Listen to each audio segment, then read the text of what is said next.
Hey guys, it's Cierra. Welcome back to my channel. Over here I love to talk about books and writing.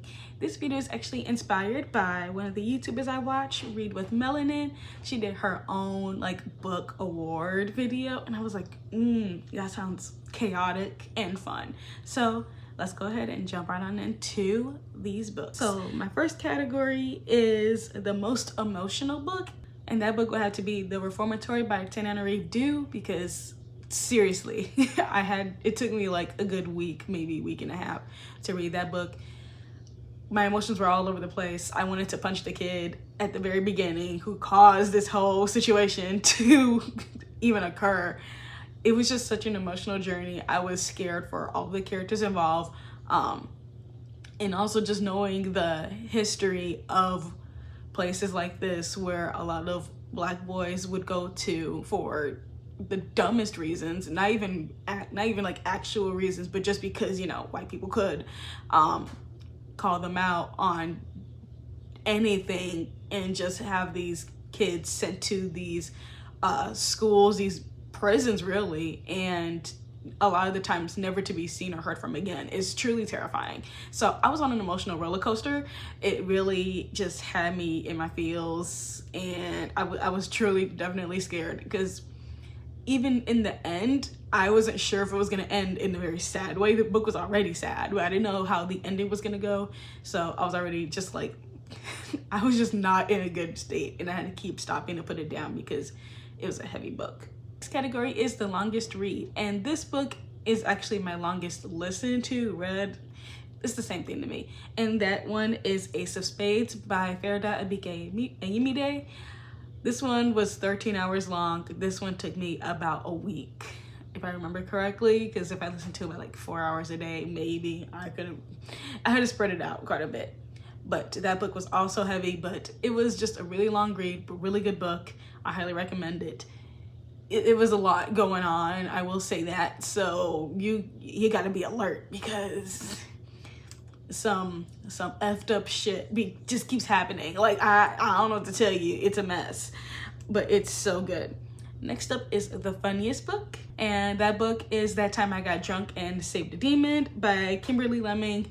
If you read this book, if you know this author, then you know that her books are going to be extremely chaotic, but they're highly entertaining. So much fun.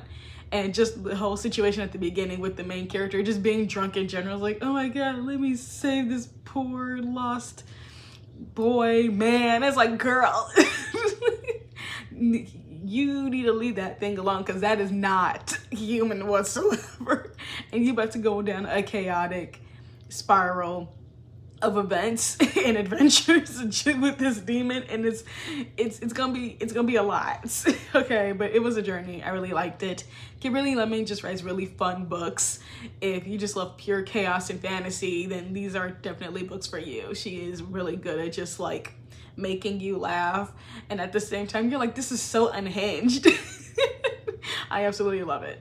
Next up is the most disappointing book, and this one is The Sinner by Aisha Manazir Siddiqui.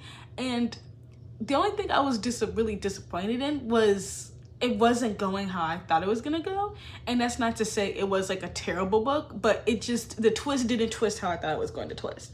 I thought it was gonna be more like thriller, suspenseful, and it was not. And you know, it's fine, but I'm not gonna knock the book or Aisha for writing this story. It's just, it was just a little bit different for me. But definitely, if someone is getting into thriller, if you are into like suspense, but you want something a little bit lighter, you don't want anything like to the level of like Frida McFadden or Lisa Jewell type of thriller, then yeah, this would definitely be a book for you. Next up is the most traumatizing book, and here's the thing, there were a lot of books I read this year that were truly traumatizing, like truly. A lot of them were truly traumatizing, but this category goes to the book This Cursed House by Del Sandine. Baby, this book put me through it. As much as all the other books on the list put me through it, this one was a different level, and I think it was because of the family's internal racism and the family history the trauma of it all for the female main character, and is the entire experience in general was just truly jarring.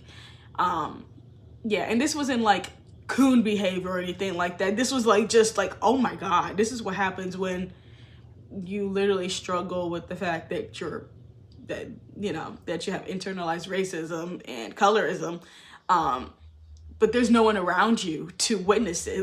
This is what unchecked internalized racism without society or social media added to it. This is what it looks like when it's just like in one house. It was wild. It was insane.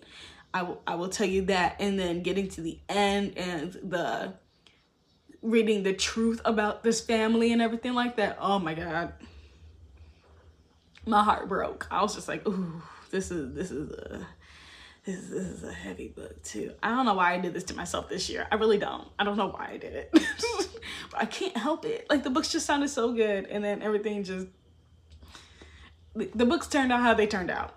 Next up, the category is the nastiest book, because I do read some specific romance books.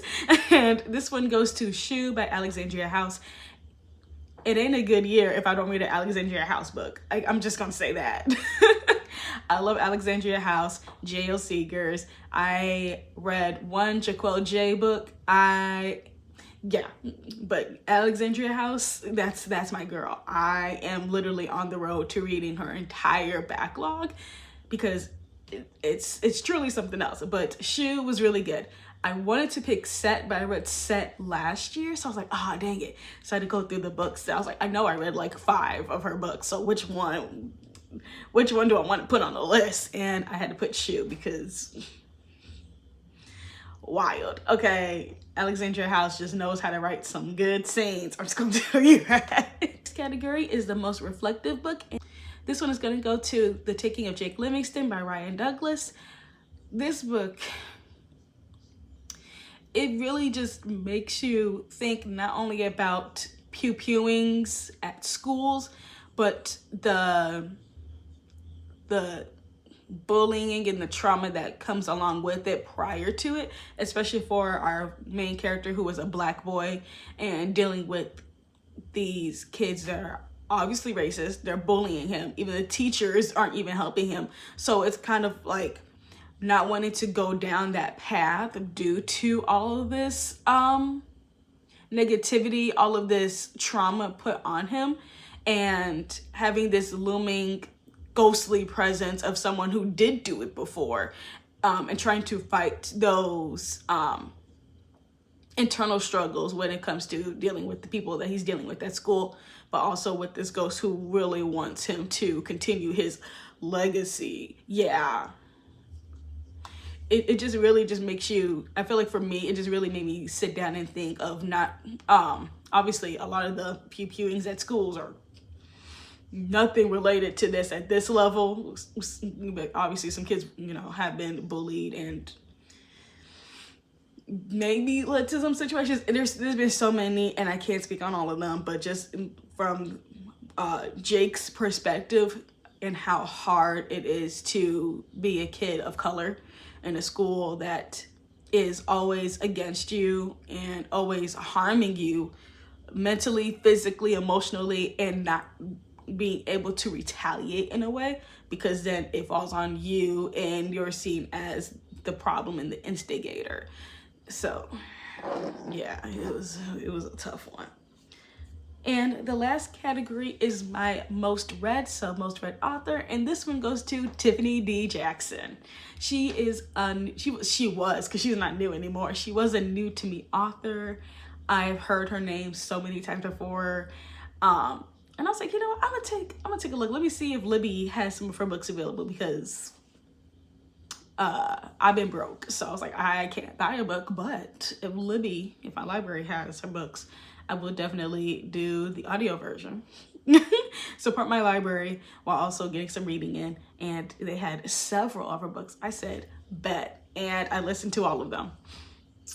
And then when Blood in the Water came out, I was first in line for that too.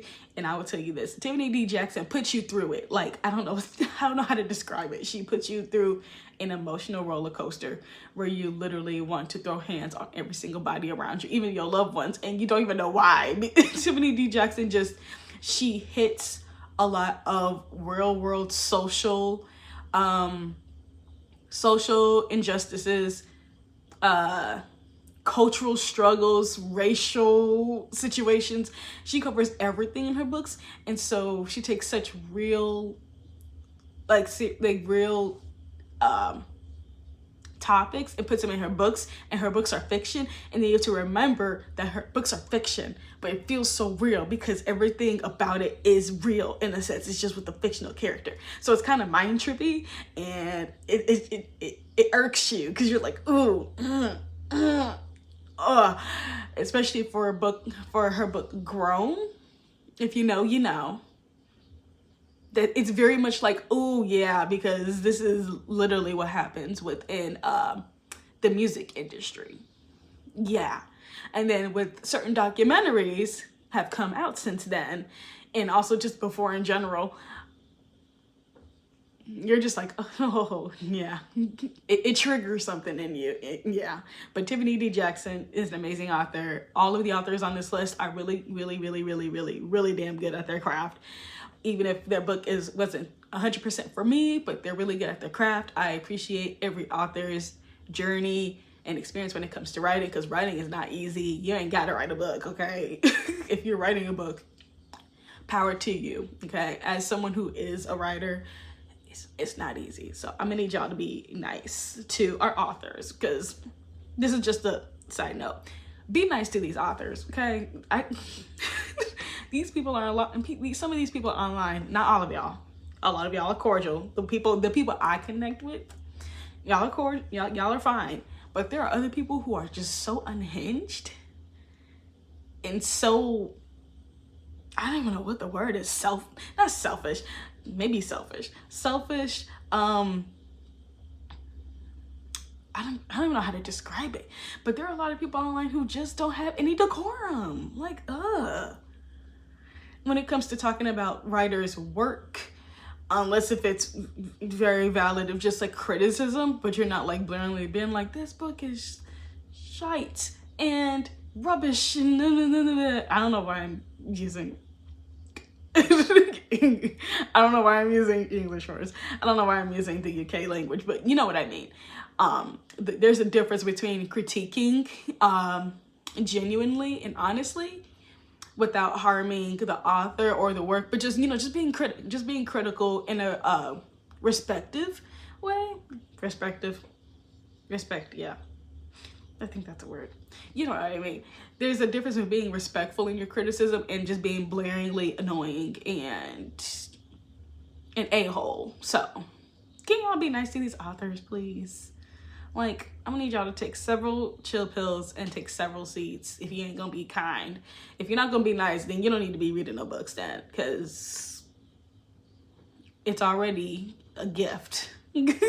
We are lucky to be reading these authors' work, and that they continue to write, that they continue to create, to develop their craft. We're just grateful, okay? Just be grateful, okay? Be nice, because it's not easy. Anyway, that's all I have for this video. If you like this video, be sure to like it, comment below. I don't know, the book stack emoji. And if you read Black authors, or if you are a Black author or you're a Black reader, drop the bookshelf, the stack of books plus a brown heart. And until next time, stay magical. Bye.